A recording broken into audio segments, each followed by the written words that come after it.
Welcome to the Accidental Experts podcast. I'm your host, Bryce Hamilton. I'm a licensed clinical social worker and a child and family therapist. I have been in practice for over 15 years, and I'm also a mom of 4. So I know the challenges both professionally and personally. I'm so glad that you're here today to grow your parenting toolbox. Please come as you are and be ready to learn.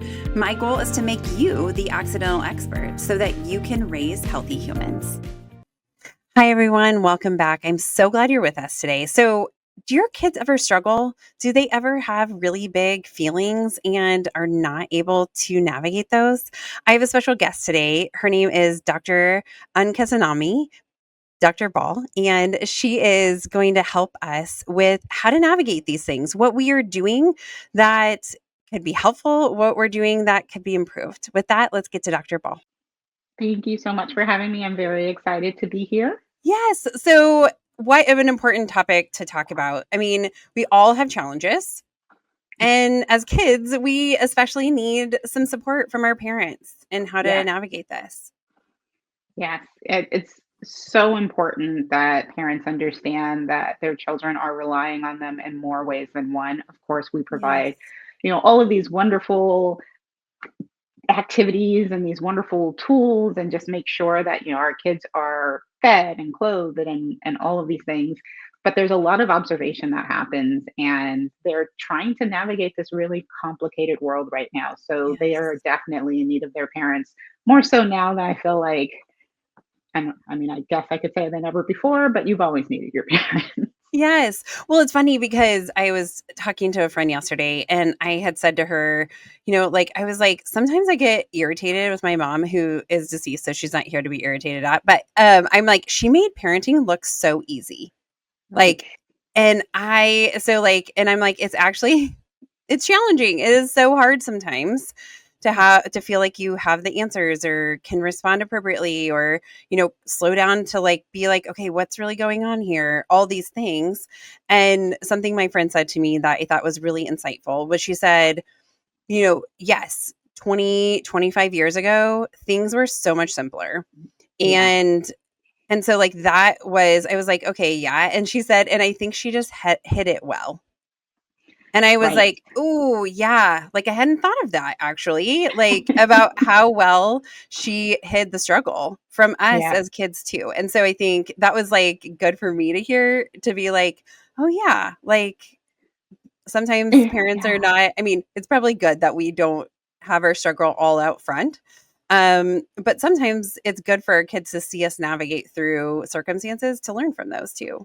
Exactly. And that's one of the most significant things that a parent can do is show them how they manage through a challenge, Mhm. because right now everything in the world looks so perfect. Everyone's on social media and they have all these filters, and it's hard to know what's real. Mhm. And if your parents are not reflecting the reality of like, this is how I work through a challenge, then it's hard to know, is it possible to work through that challenge, because no Mhm. one's really talking about the challenges. Everyone's just so magically wonderful and they do things Yes. right the first time. And Mhm. that's so not the reality. I remember a lot of my training.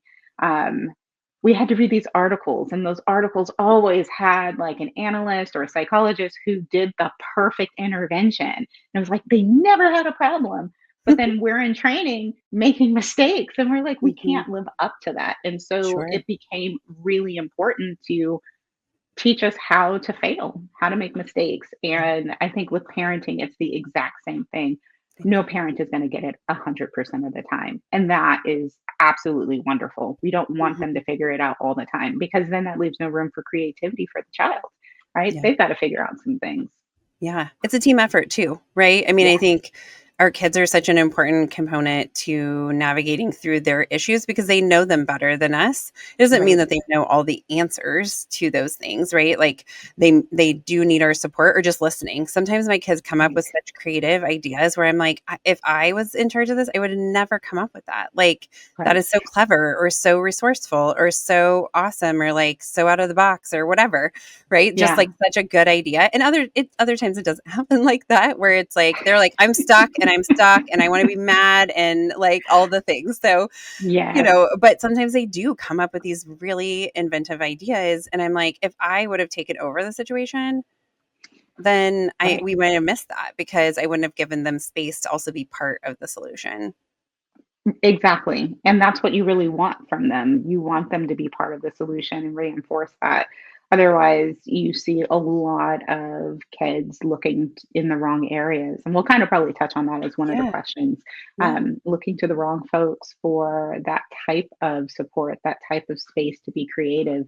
And so we want to reinforce that you can be creative at home, you can be creative with us, you can show us the things that you know, and sometimes it's gonna work out fantastic, and sometimes they're gonna share some ideas that are a little off the wall. It's just not gonna work. Yes, So exactly. Yes. Yes. All the things. Okay. So, exactly. what do you think are some of the key reasons that kids do struggle with like challenging Mhm. behaviors? I mean, that's such a huge concept of challenging behaviors can be so many things, right? Why do you think like Exactly. kids struggle with difficulty? Why do kids have struggles? So I'd like to kind of narrow it down to a few areas. One, I like to look at comprehension, Mhm. particularly in terms of struggles. I like to look at timing, and I like to look at, consistency or inconsistency. And I Yeah. think all of these factors play into behavior for kids. Because if there's not enough, like, consistency, they're not knowing how to respond because you Mhm. reinforce one thing, and if you don't reinforce it the next time, they're more likely to kind of act out. It's so unfortunate. I tend to use a lot of, behavioral techniques. I'm trained in applied behavioral analysis and Mhm. from way back when, and so that was one of the things that we looked at. If you want to teach up a behavior to the best possible like way, you use a variable reinforcement structure. Mhm. So if you teach that you're inconsistent, you are variably reinforcing that wrong behavior. And so you see a lot of struggles as a result of that. And so when kids don't know what to expect, you do start to see that behavior become inconsistent. And what are tantrums? Kind of inconsistent behaviors, crying, Mhm. throwing themselves on the floor, you know, screaming, running away. It can be any combination of that. But that's a whole host of different behaviors just kind of lumped into one. And Mhm. so, and then, they have that moment where they're a little bit quiet and they want to see what they're going to do. And if you're reacting big, guess what? They're going to continue to react really big. Mhm. Um, Comprehension is another thing that I think is really important. Are you sure your kid understands what it is that you're asking them to do? Mhm. And this ties a lot into, the challenges that some kids have. Are we expecting them to perform at a level higher than they are actually capable in? So in today's society, we think kids should be doing all these amazing things, which I think is great. You can stretch their limits a bit, but they should be really age appropriate. So if you're asking your kid to do 5 and 6 different things, are you sure they understand that they have to do those things in this particular order? Are you Mhm. sure they understand all the steps?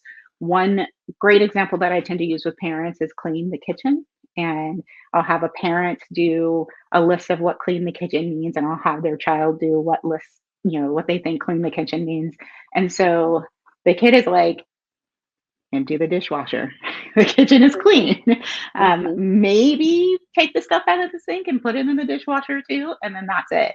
Where the Mhm. parents have a litany of things on their list of wipe down the counter, sweep the floor, mop the floor, put the dishes away, all of those things.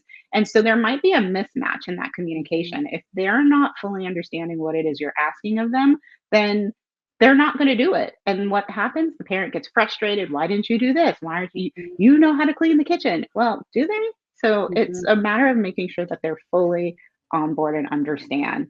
And then sometimes, is the task actually too challenging for them, or whatever you're asking of them? Is it too hard? Mhm. It's not easy for kids to say, that's too hard as they're younger. Maybe they're like, I can't do it, or Mhm. I don't like it, which can also translate to this is hard. Um, as they get older, they just kind of don't do it, right? They don't tell you why not. Mhm. They might make a fuss, or they might say, I have other, activities and things of that nature. So you have to really take your time with whatever you are asking your child. And sometimes it's not even asking them to do something, it might just be having a conversation with them about something, and their reaction is not what you're looking for. And I Mhm. think that's something as parents we have to also check ourselves on. They're not always going to respond the way we want them to. Mhm. And that's okay. Like people Mhm. can have varied reactions. And if we're constantly looking for a particular response or for them to be a certain way, it creates an unrealistic expectation. And I know from growing up in a very strict household, yes, ma'am, yes, sir, all of those things. Yes, it's a tradition, it's expected, but you can't also not allow for freedom of their own expression or sharing their thoughts, because if it's completely closed down, it's just not going to be helpful or conducive to their development or communication. So I would say those are the big things. Does the Mhm. child really understand what you're asking? Sometimes if they don't, they just get frustrated and Mhm. act out. Are they able to do the thing that you're asking them to do? Is this something that needs to be broken up? Or, you know, is it a matter of being consistent in how you respond to whatever it is you're asking them to do? With teenagers, really big, if you're saying, okay, you get, nah, well, not the keys anymore, like you get video game time. Mhm. um, if they're not always going to get the same reward, then or a reward that's meaningful to them, then they may act out too. So it's just really making sure that what you're doing is a match for your kid and that they Mhm. understand you and you understand them. Yeah. So when you were talking about this intermittent reinforcement or like this slot machine kind of reinforcement, right? That's kind of what we think of when we think of that type of reinforcement. So, like, Right. if you, just to clarify, so like, let's say sometimes your kid asks for something more, right? Of like Hmm. more video game time, right? And sometimes you say yes, and sometimes you say no. Is that okay? It depends. And so, with many things, I think being consistent is really important. And if you are very consistent, then you won't really get that question because they Mhm. know that you're not going to give them more video game time. Mhm. Um, and it's first in special circumstances, and if you have this type of relationship and communication with your child, then you might want to go ahead and increase that time. But you have to clarify that this is Mhm. one time. This is because of X, Y, and Z, and Mhm. spell it out so that it's not like, well, you let me do it last time, so why not this Mhm. time? Mhm. That becomes very, very common when those details are not there. Um, I have this with my own child from time to time, Mhm. who definitely will be a lawyer. She's very focused on the detail, and she will Yeah. know, okay, if I do it exactly this way, you said if I do it this way, then I can have this amount of time for, she loves Prodigy and playing that game. And so she's also learned that if she does this and a little bit more, Mhm. I'm more likely to say yes. And so she's gotten in the habit of, okay, well, I'll put my stuff away and I'll put my sister's stuff away or I'll feed the dog. And see, Mhm. I did a little bit more, which is wonderful. Yeah.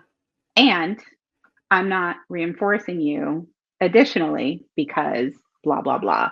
And Mhm. so sometimes she's very much like, okay, I know if I keep doing this, it needs to be done, which is great. But if I Mhm. keep doing this, it's not always going to get me extra time. And I Mhm. want her to come to that realization because sometimes you're not going to get what you want in life. You're not going to Yeah. have, extra time or extra whatever resource, toys, whatever special thing for doing the extra thing. The question Mhm. is, did it make you feel good? So the short answer is I say be consistent. I would not necessarily give in. However, if you have that communication with your child and you're very specific about the circumstances and in which you would give them a little bit more, then I think it would be fine. But you just have to maintain that consistency. Yeah.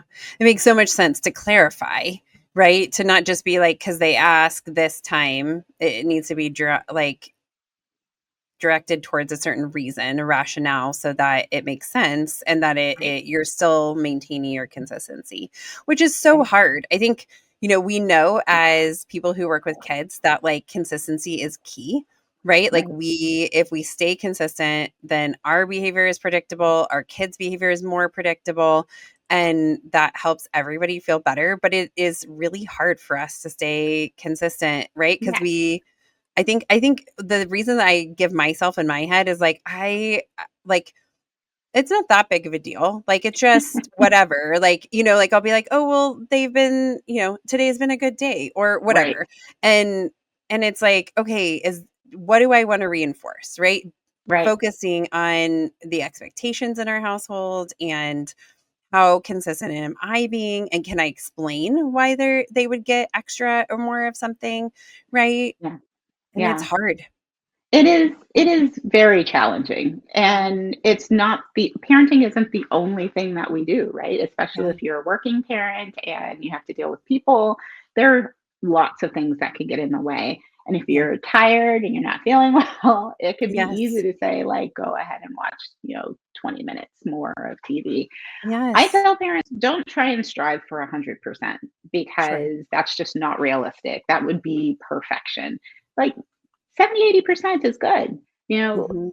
again, it's not about just like being super rigid because Mhm. you want to also teach flexibility. The important thing is how much are you communicating, right? So Mhm. if you do give them the additional 20 minutes because you're super tired, let them know like I'm really tired. I need for you guys to entertain yourselves or engage in something for 20 minutes. It doesn't have to be screen time. It could be, whatever, Mhm. and let them know when you're feeling better and you have more energy, like, that was a one time thing, or I wasn't at my best and I let you do something I probably shouldn't, so I just want to make sure you don't get used to that, or Yeah. expect that every time. Mhm. And Yeah. kids are remarkable resilient little beings of energy. They are so kind, and they can be understanding. And yeah, Sure. they can also be a little bit of a terror at times when they don't get their way. So just keeping Sure. that in mind. Mhm. Yes. Okay, so how can we effectively reinforce positive, behaviors that our kids are doing without solely relying on rewards or punishments? Is that Yeah. possible? I guess I should ask first. Is it possible? And then if it is, Yes. what can we do? It's totally possible. Like, if you think about reinforcement and, punishment, and I like to think of the reinforcement and the punishment from a behavioral standpoint, not Mhm. just like happy versus bad. Mhm. Is it increasing a behavior or is it, reducing a behavior? So a Mhm. reward should only increase a behavior. Well, that's not 100% sure. Not 100% accurate, but generally, a reward should, be something that will increase a behavior, and a punishment technically should be something that will reduce a behavior. Sure. Um, and I'm not going to get into the semantics of the positive and the minus and all of that, but Yes, yes. um, essentially, it's something that is paired, something that the kid is very interested in when it's a reward. That doesn't have to be a snack. It doesn't have to be screen time. It doesn't have to be like some, tangible thing. It can actually be spending time with your parents. You could be spending time with you. You know, one of the things that I absolutely love is it's a list of all of the positive things that you can say through A through Z of what you can tell your kid when they do something wonderful. And it's so important. And I think this is a lesson for children to hear positive statements about themselves, to hear when they're doing something wonderful, to hear when they're an amazing child, or and using fun words like that was stupendous and this was spectacular. Um, because many adults that I work with cannot take a compliment. They get uncomfortable when someone recognizes that they've done something amazing. And our society kind of teaches you either to gloat or to essentially not be, okay with having those compliments. And Mhm. I think it's really important for us to share those things. It's amazing if you can sit with your kid and actually let them tell you what they're doing and describe it in detail, and you're like, "This Mhm. is amazing." And just catching them doing good, really just watching them. And me, when I say watching them, not just watching for behavior, not just, staring in the general direction of your kid, but really watching them. If you break down a child's behavior, it's pretty fascinating, right? Like just their movements, just the way they kind of engage with whatever they're doing. Like that's a little brain right there that is Mhm. asking itself questions. And so it can be really fun to just watch your kid explore something. Mhm. And sometimes when they're having a tantrum or if they're really upset, you can have that same curiosity and you can come to them with that. It's like, I see you're really upset, or Yeah. I see you might not want to talk to me right now. But I just wanted to point out that I'm really proud of how you're handling this. If they're not tearing up the walls or throwing things, they could be. So Mhm. sometimes even just acknowledging, like, I appreciate that you're taking a few minutes to yourself or you want to be in your room on your own while you work through your feelings. And when you're ready to talk, I'm here. Mhm. And giving them that space. So you can reinforce a lot of positive things with just your words and just spending time with your child. Now, in regards to like helping to minimize behaviors, same thing. Just community is really important, connection is really important. And nowadays, I think a lot of kids and a lot of people, it's almost as if connection is foreign. They don't really know what that feels like on a core level. And sometimes I'm like, you got to do some skin to skin with your kids. Yes. Get that time back in and just Mhm. connect. You're not going to take Mhm. your shirt off, but you can wrap your arms around them Yes. Yeah. and just help them to feel loved. And if they're having a hard time or did something wrong, if it's not significantly hurting anyone or hurting your, property or anything like that, you can still like talk with them and help them see why it wasn't a good idea or why it was Mhm. a problem, and then reinforce the positive things that they've done. I'm a big proponent of using language to reinforce and to help kids see what they have done good versus what Mhm. they're always doing bad, and that's what we're Mhm. used to. Kids are used to hearing that they're not doing enough or they're not doing well enough. Mhm. But that's also sometimes what parents hear too, like in workplaces or sometimes in their relationship or other places. So Sure. we don't want to bring that same experience into our parenting because it Yeah. will it will inevitably result in behaviors that you don't want. Yeah, it feels bad. So there are times where consequences make sense because and consequence is not necessarily like a punishment, right? Like Right. it's something that is directly tied to that behavior that happened. Do consequences make sense? Like if you feel like your kids, Yeah. you keep coming back to the same thing, you've talked about it, maybe it's not seeming to change their behavior. When can we use those? I think consequences are extremely important, and I bring kids into the conversation when we're talking about consequences. Mhm. Like, often it's hard to know what is an appropriate consequence, and most people will use like some sort of taking away things as a consequence versus you know, sometimes it might be additive. You might want to add an extra book, or, you actually do a book report as a consequence of this behavior to help you understand. And I know people look at me crazy when I say that, but yes, I have worked with parents and had their kids actually create their own story about why this behavior was a problem Mhm. and what their own consequences should have been or what could have happened. So do they wanna write a book report?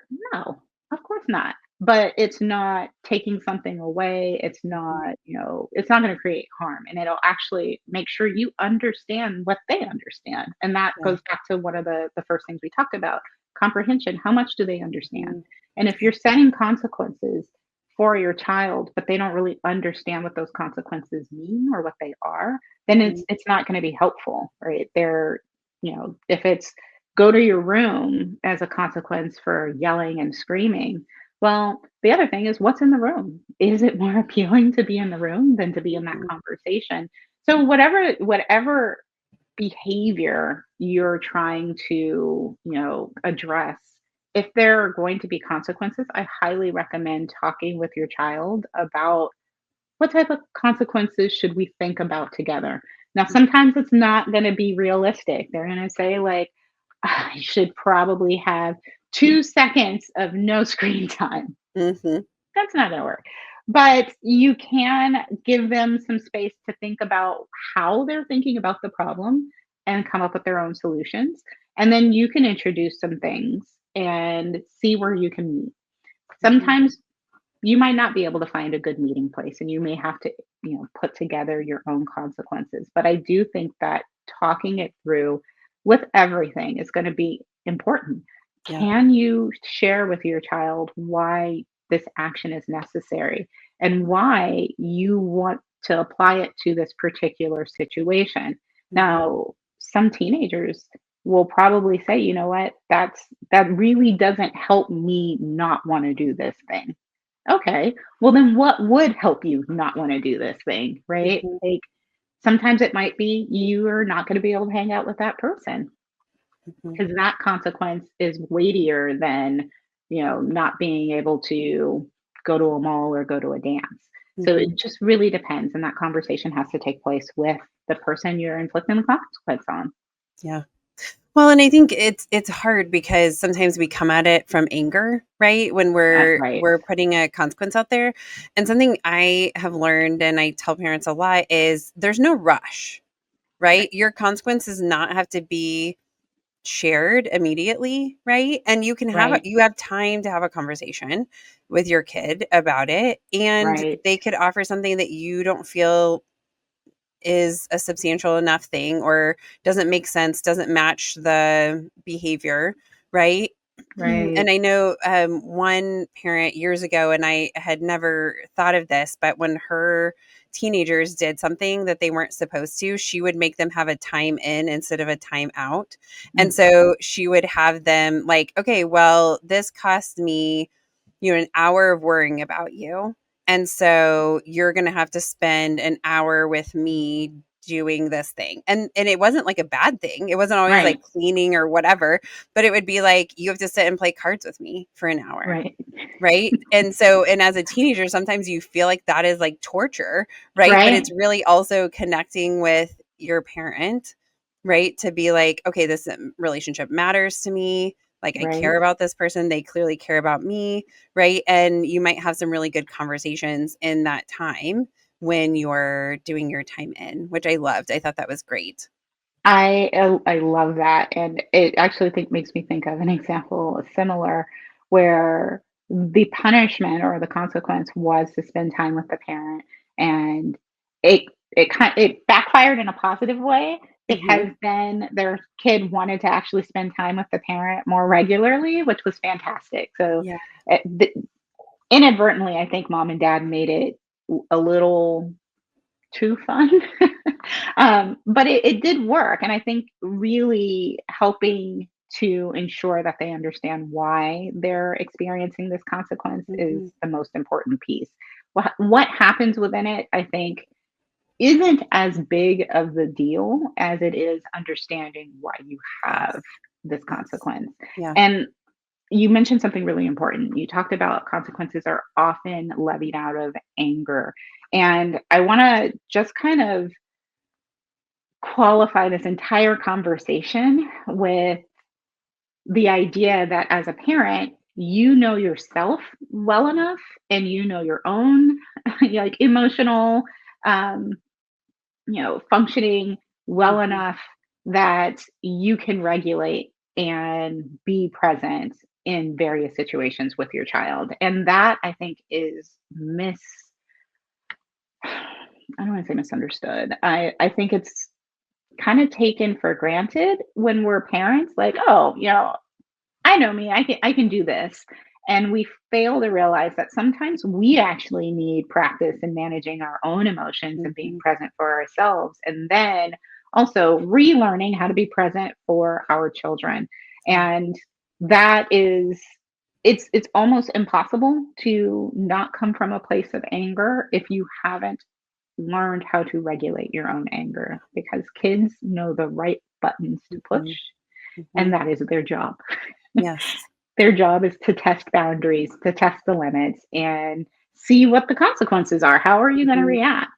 Mhm. The second thing that I think is really important to qualify is that every child's behavior is a reaction. It's not proactive. So tantrums don't just start. Something is triggering, something is Mhm. happening. Behaviors just don't come out of left field. Even if it seems so random, there's always some catalyst that has Mhm. started that behavior. And so kids are reacting to a number of things. Might be in the home, it might not be. But if we keep that in mind, it piques our curiosity to wonder, okay, where is this coming from? Because it Mhm. might not be about you and your kid. It might be something that happened like at school or within their Mhm. friendship. Yeah. So it's really important knowing your own ability to regulate your emotions, and are you stable, Mhm. and can you be curious with your kid and explore what are they reacting to? And sometimes Mhm. it might just be you as the parent. Yeah. How we're coming to the table, right? Right. Yeah. Which can be hard. And we can step away. I think, like I remember when I had a newborn and the neighbor was like, she had raised many kids, I think 3, before me, and I would be like, "How did you do it?" And she was like, "I just sit them down in their crib and I would walk away. They were safe. It was fine." Like, were they Right. crying? Probably, but like it's okay. Right. Right? Like it's Right. okay to walk away. And I was like, "Oh, duh." Like, yeah, I can totally do that. Like, but sometimes you feel so pulled into it, right? And it's like Yes. if I'm not in a good space, right? If I'm getting frustrated, I've got to regulate Right. myself first before I could ever regulate anybody else, which is why they say like on airplanes when, put your mask on Uh-huh. first before you put the mask on anybody else, right? Like Right. you've got to come there taking care of you. Yes. And a lot of the failure to take care of yourself comes from, this shame that, oh, you're not a good parent. Like, we self-criticize. We take what Mhm. we think are the best actions in from our society. We What we think a perfect mom is supposed to be. And again, going back to consistency and striving for consistency, it doesn't have to be 100%. Yeah. You have to take time for yourself. And sometimes it's really important to give your child space. You don't have to be with them 24/7. Mhm. Like, newborns, they're playing with their vocal cords, their feet, they're experiencing their own world. And Mhm. sometimes if we're too close to that, you don't give them space to kind of grow. And Yeah. that's the other complexity with being a parent.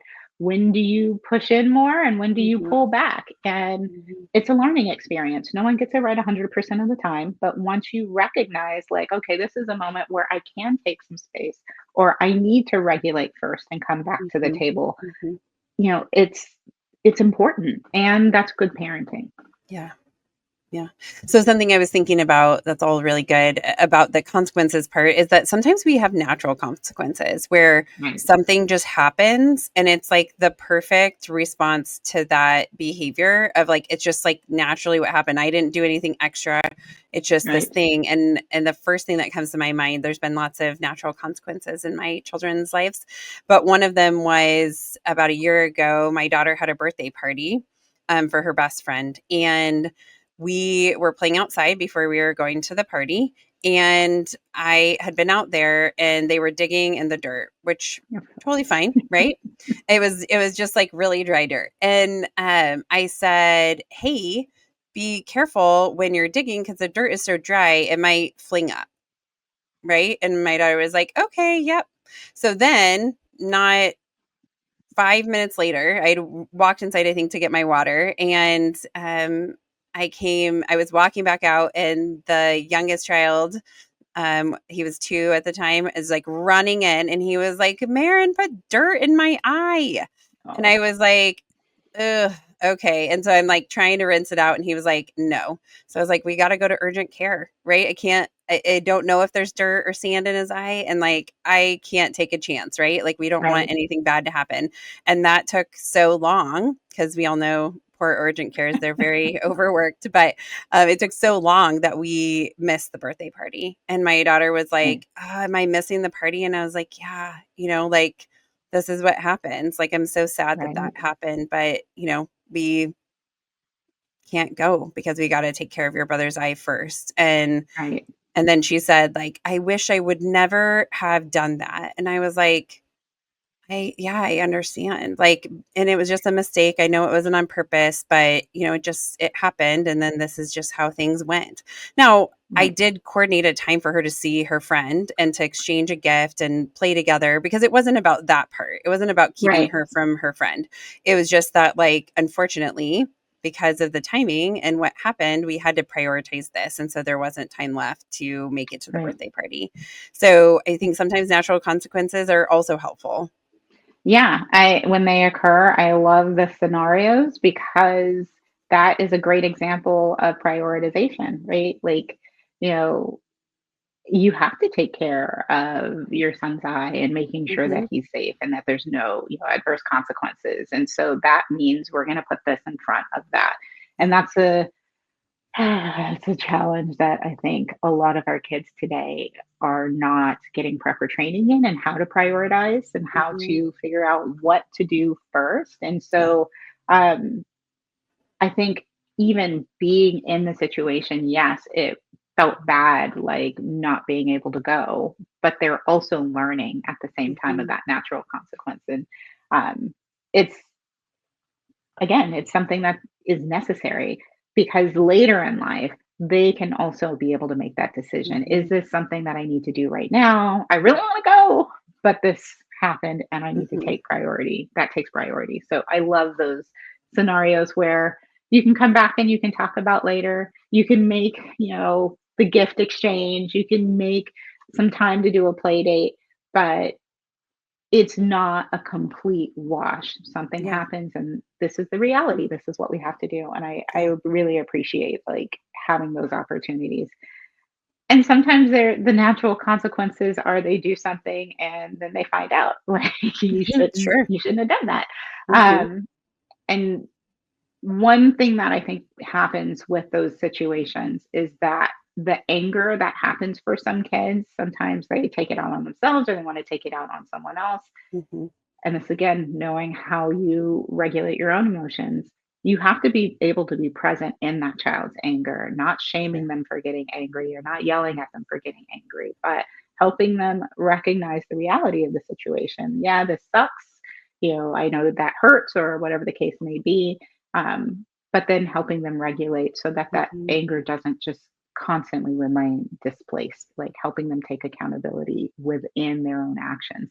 That's another thing I think natural consequences really helps with that Mhm. accountability piece Yeah. and understanding this chain reaction.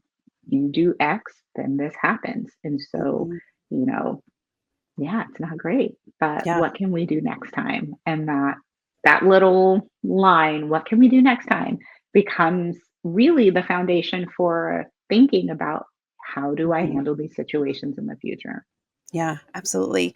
Okay, so we've kind of started talking about this, but like being able to self-regulate is Mhm. really important. And it's not something that we are really built with. I mean, in some ways, babies will self-soothe, but like Right. we're not really built to know how to calm ourselves down. So, how can parents teach their kids tools to help them self-regulate? Or like when can we expect that kids can self-regulate?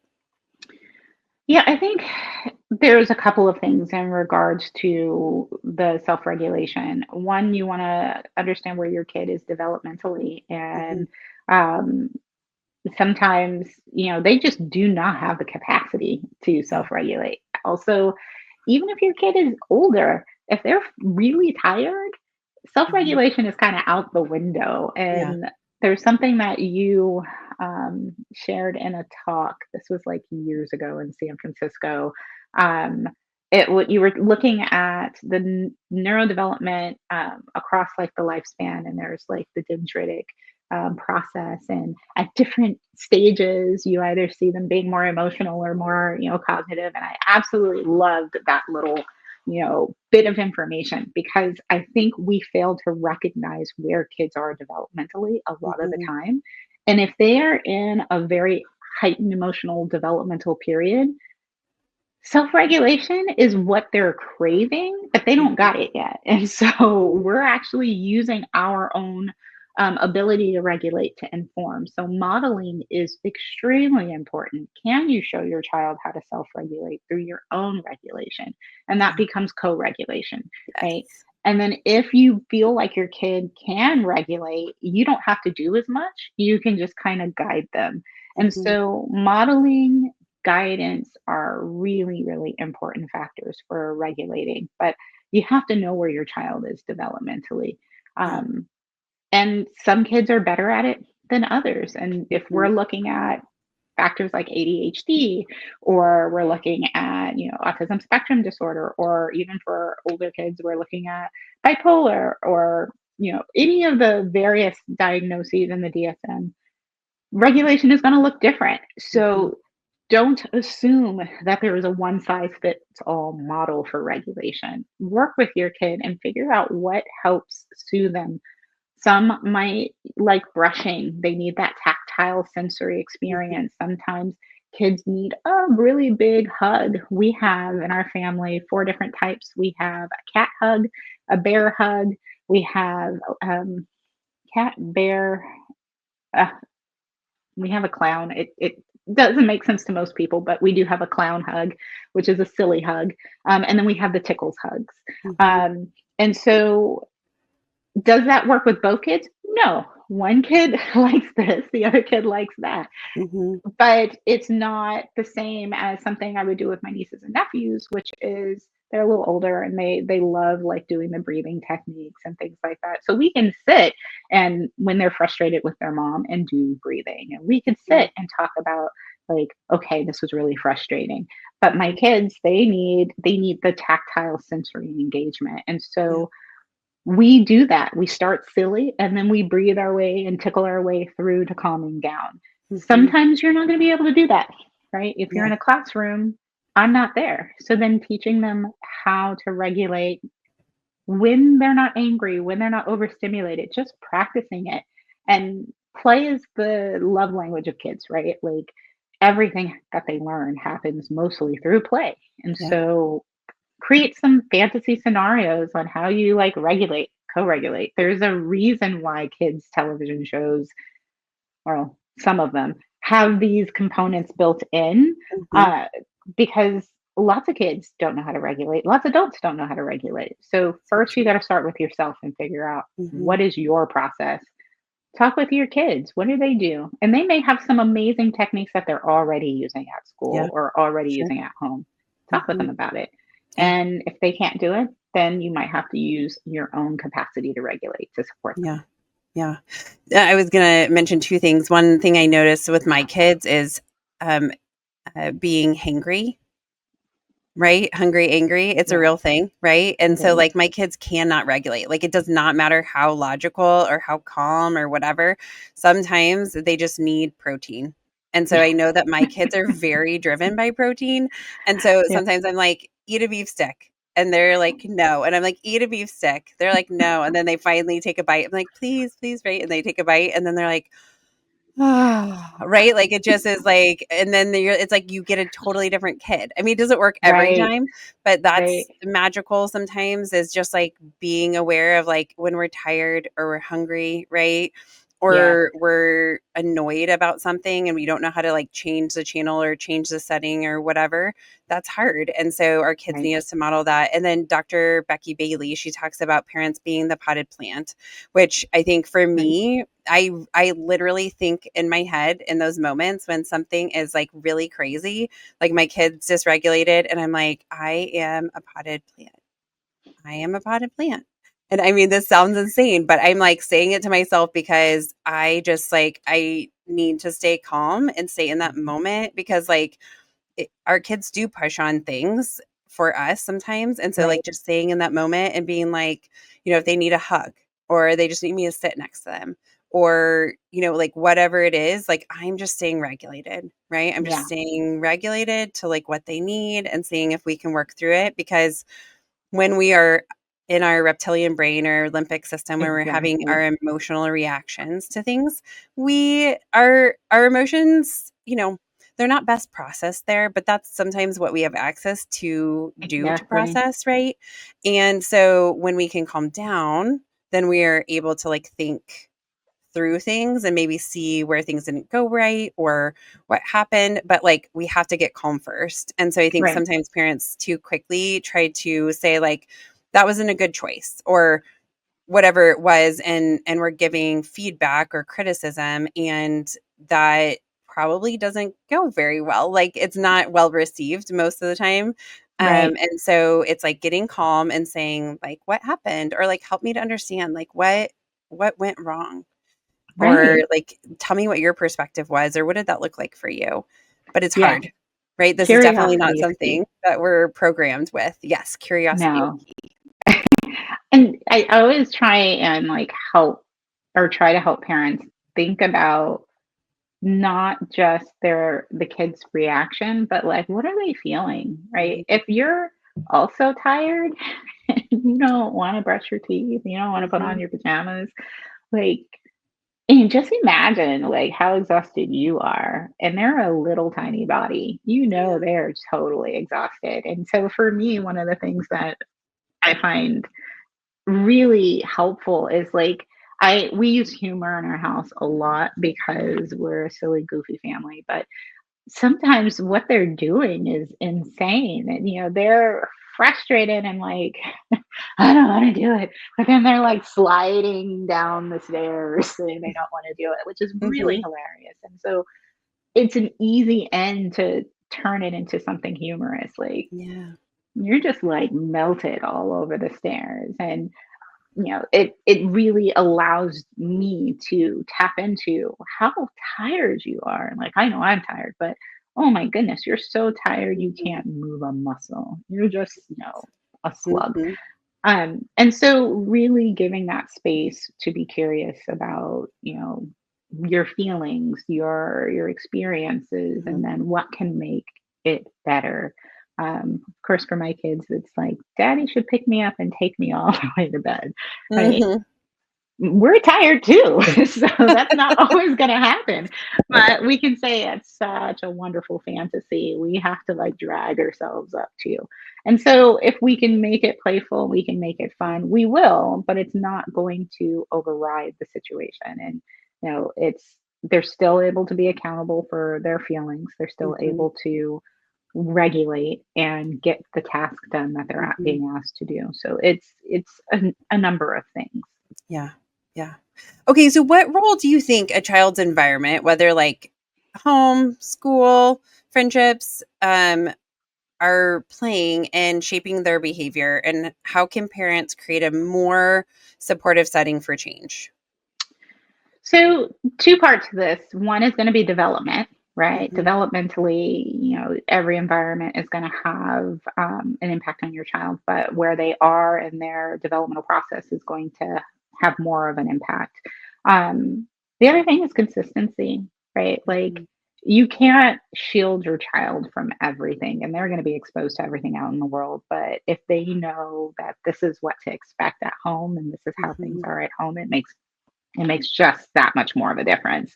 Um, yeah, like simply put, they're going to experience things. They're going to be, I just think of kids when they come home. I learned this, and it's like, yeah, that's not accurate, but okay. mhm, mhm, Um, and so I think that it's really important. There was another thing that I wanted to point out in relation to this, like it's important to know that your kids are curious little information seekers and they're mhm, going to seek things out in their environment that they're not going to get at home. And we want to help use that information to shape who they become. It doesn't mhm, mean that we want to completely shield them from everything because that's not reality and they'll get shell shocked when they get out into the world. So, is it going to make them a bad person if they've heard a song that has bad words? Or are they definitely going to repeat that everywhere that they go?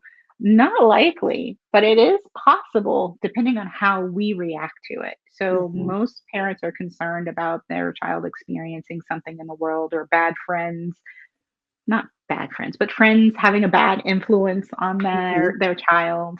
Um, and so that becomes the fear. I don't want my kid to be like X. I don't want Mhm. my kid to be like Y. And the question is, why not? Now, if it's like a serial killer, of course not. We completely understand that. Mhm. But what is wrong with what they might be experiencing or curious about?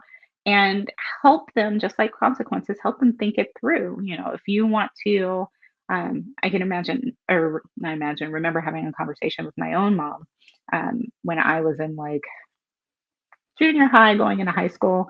Total skater slash emo chick, and like always in black, always, had my skateboard. And my mom was very much anti. She's like Southern woman who was like not into Marilyn Manson. I loved Marilyn Manson at the time and Nirvana. And so she was always concerned that I would be influenced negatively by like the devil or, what rock was. She was always very, very critical. And it's funny now, she's like, no, I totally understand. I love it. But and she was very, critical about everything and challenged everything. And what did that do? It created distance. I just didn't share with Mhm. her, right? And that's not what you want. You Yeah. want to be curious. You want to ask, well, what draws you to that? Mhm. Why are you so interested? Can Mhm. can we listen together?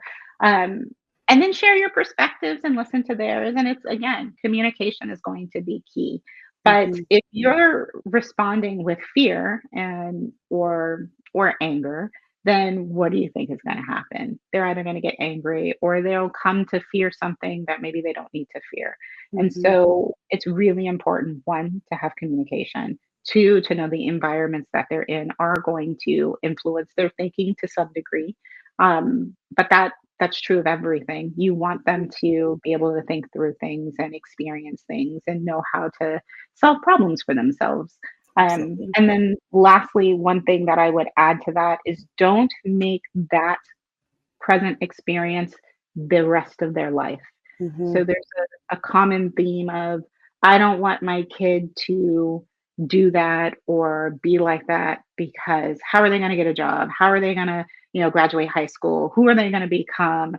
If your child is 7 years old and they got suspended for, I don't know, spitballing, that doesn't mean that they're going to be a career criminal when they're in their Mhm. 20s, right? Yeah. So treat the moment, be present with them, and communicate. Like kids, just like everyone else, they're going to do things that are not so smart, right? Mhm. That's part of their learning. And they're going to do it in environments that they've been influenced by. Like if everybody's doing it, they're going to do it too on occasion. But if they know that they can talk to their parents about the times where they felt uncomfortable, where they're Mhm. like, I don't know if I want to do that because, and they can talk to you about it, the Mhm. more true it's going to be for them to kind of step away and be able to be their own independent self versus being Mhm. influenced by everything. Yeah. Which is hard because sometimes you wanna jump in and save your kids or be like, "This is gonna turn out bad, so I wanna protect you from this." And, I mean, there are times where we do have to protect our kids. We have to say, Yeah. like, "This isn't safe," or whatever, but for the most part, I think we can talk through it, right? Right. And so I think, obviously, there are some scary situations that can happen, but putting our Right. kids in those, positions where we have a conversation around it. Yeah. And you may not always come to the same conclusion, but I think it's important to be teaching our kids through that, talking them through those thoughts. And you might find that, like, actually, they have a good perspective around this, Right. and maybe we don't need to worry as much as we thought, or Yes. like it's not as big of a deal as we initially catastrophized or thought that it could be. I think social media is a big area that I see this in. Like, if they have their own Instagram page or, what are they going to be taking pictures of? And they're going to be sending it to who knows? And these people are going to be looking at it. And most often the kids are like, no, it's completely private. It's only like these people who have access and they know how Mhm. to work the insides and outs of all social media accounts. And so talking with your kids will sometimes help alleviate your fears and help you to be calm. So Mhm. it's so important to really reinforce that communication because Yeah. if you think about it, that's the narrative throughout this whole conversation.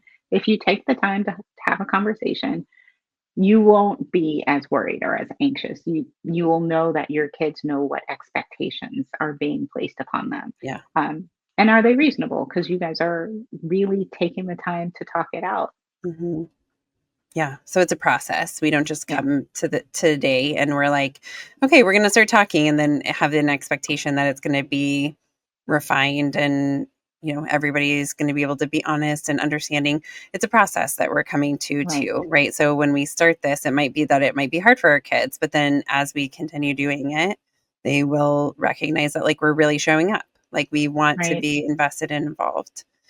So, right. okay, so many parents, we know that we've talked about the exhaustion of parenting and we can be discouraged by our kids' behaviors. So like if we see that our kid we just keep having the same issues or we always have an issue, right? Maybe Mhm. our kid is just exhausting us and we're tired and the school is calling and Right.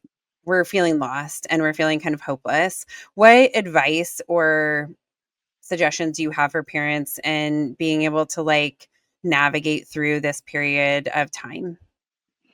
I think every parent should know that they're not alone and that it's really important to lean on community sometimes when things are just not going as planned. And nobody's perfect, right? There are going to be some children, and this goes also towards the idea that sometimes it's not a good match, right? Sometimes as parents, we are not a good match for our kids. And this is it's helpful if you have a two-parent household where you can tap your partner and say like, I need a break. I need to, they're all yours. Um, and if you don't have that space, then we need to create one, right? And it might not be that you can tap out to another person, but this is a situation where you need to take the space away and say, okay, my timeout is for 2.5 minutes, and then my time in is 2.5 minutes, and then I time out for 2.5 minutes, and you just go back and forth. Um, but it's challenging for parents right now, especially with academics, the way that things are changing. Like the kids sometimes don't understand what the teachers are teaching, and then they bring it home, and sometimes the Mhm, parents are like, "What? Like, what is this mhm, math? I didn't learn it this way." And mhm, so they're acting out because it's hard, or they don't understand it, or they're being influenced by the wrong kids, or sometimes it's they're being bullied. There's a number of things that might be happening as to why you're getting these phone calls, right? mhm, And if we're not curious and we're not actually sitting down and trying to understand, then it will result in frustration and burnout. And parents, yes, we get burnout too, right? Like, mhm. we need time to recoup and be able to be present. And so, if you're not doing all of these things for yourself, it will be disastrous for you and for your child, right? Mhm. And that's the key piece, the key takeaway. No one's going to do it perfectly 100% of the time. Give yourself grace. Know that whatever is happening, there's a breakdown in communication and possibly a breakdown in understanding. And now it's like you're going to have to shift gears. You're going to have to try a new approach. And sometimes that is really hard, but Mhm. it's still doable. The Yeah. one thing that's constant is change, and we can always change and adapt. It just is not going to happen overnight. It will take some time, and it might be a learning edge for both you and your child, but it can happen. Mhm. And kind of like what I said before, don't place the child's present experience on their future. Like, don't Mhm. assume that this difficulty is going to become lifelong because unfortunately, we can create self fulfilling prophecies Mhm. by trying to do the opposite like having the idea, I don't want them to go down that road. Well, if you're already thinking about that road, you can inadvertently set them up for it. So we want to make sure that you converse, you talk with them, you talk with Mhm. your kids' teachers, you talk with whomever they're having challenges with, get involved. Um, and sometimes that might be embarrassing for the kid, but if your child is really struggling, then they're seeing they have a parent who's present and willing to engage. And will they always like that? Absolutely not. They might fuss and really like not want you to be involved, Mhm. but secretly they want you to be involved. It's, Mhm. total reverse psychology. I know. Yes. Well, thank you so much, Dr. Ball. This has been such a great conversation and so helpful. No problem. Thank you so much again for having me. And I really appreciated the opportunity. Thanks again, Dr. Ball. That was all really helpful information. I hope that you're taking away some really important key things that you can consistently do at your house. One being consistency. I think that's such an important part that she brought up. So, with that, I will say thank you so much for your time today. Please like and subscribe to our show. Follow us on Facebook, Instagram, TikTok, and YouTube. And keep the emails coming with future topic suggestions for our show to accidentalexperts@gmail.com. Have a lovely day. Some words from our legal team. The information presented in this podcast is not intended or implied to be a substitute for appropriate professional advice, diagnosis, or treatment. All content, including text, graphics, images, and information contained on or available through this podcast, is for general information purposes only. This podcast makes no representations and assumes no responsibility for the accuracy or information on or available through this podcast, and such information is subject to change without notice. You are encouraged to confirm any information obtained through this program with other sources and review all information regarding any condition or treatment with the appropriate professionals. What we're saying is, yes, I am a real therapist, but I'm not your therapist.